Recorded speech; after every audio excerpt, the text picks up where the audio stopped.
Free press? I think they do. Yeah, well, you know, Definitely. Israel has the freest press in the world. There is no prime minister that is maligned so regularly in the Israeli press as I am. But, you know, but I checked it, so I described the other day, you know, I turn on one television channel, it's all pro-Bibi, just supportive of me and my family, and, and then I turn on the other channel, and boy, it's all pro-Bibi, and then I turn on this channel, radio, so, it's embarrassing, it's so pro, it's ridiculous. I mean, the whole thing is absurd. It's preposterous. This is, sometimes slander is so ridiculous you don't really have to answer it. It's absurd. It's a vigorous press. It'll remain a vigorous press. But free speech is not reserved only for journalists, even Jewish journalists. It's also reserved for common people. And guess what? You can criticize in the press whoever you want, including the Prime Minister. And here's the secret. You can criticize back. That's freedom of speech. It's not reserved for one or two people. It's for everyone. Now I have to end this, so I want to do this. I just want to show you very quickly. Mr. Prime Minister, I just have to ask you one last question. When I had the Do I have a pointer? When I had the privilege of interviewing President Obama last year in the White House, I asked him what his favorite flavor of bagel is, and I think it is only right Sesame. that I ask you. All right, got it. No, not sesame. Poppy seeds. Puppy. Mr.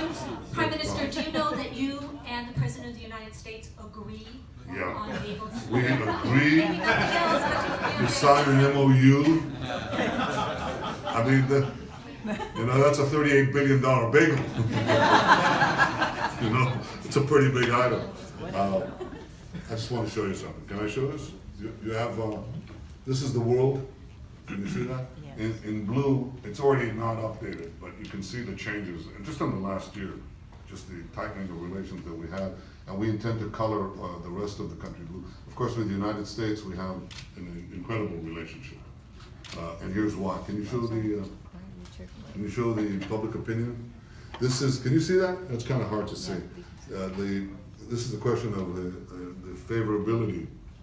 What's your view of Israel? What's your view of the Palestinians? The lower line, the red line, is Palestinians. It's flat. This is from 2000. This is a tracking poll of Gallup. Every year, same question, same time. Look at that. Absolutely flat, 18%. At the top, it's Israel.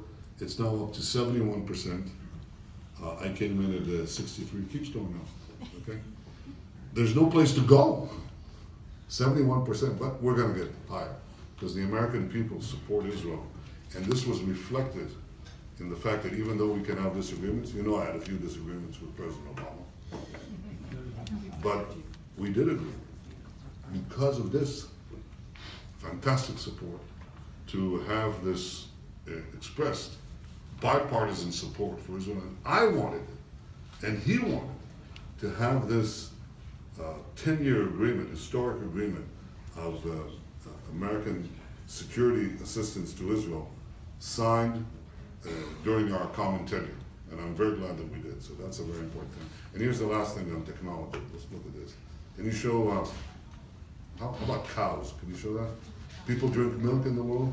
So which cow produces most milk per cow? Israel. Well, you think it's a Dutch cow, or a French cow, or even an American cow. Put it back. It's an Israeli cow. That's it. Yeah, it's an Israeli cow because it's a computerized cow. Every moo is computerized. And which country recycles most water?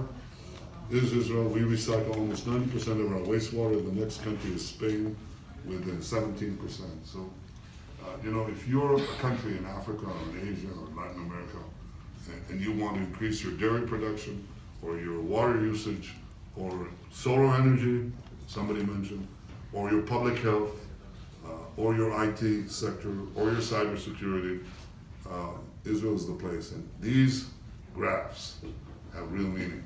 People understand that Israel is a great force for good. I think this is the direction that, it's not only the direction that we're taking the country, it's a direction I think where we can improve the lives of many in the region and in the world.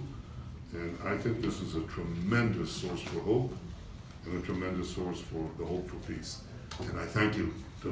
Thank you all. Thank you.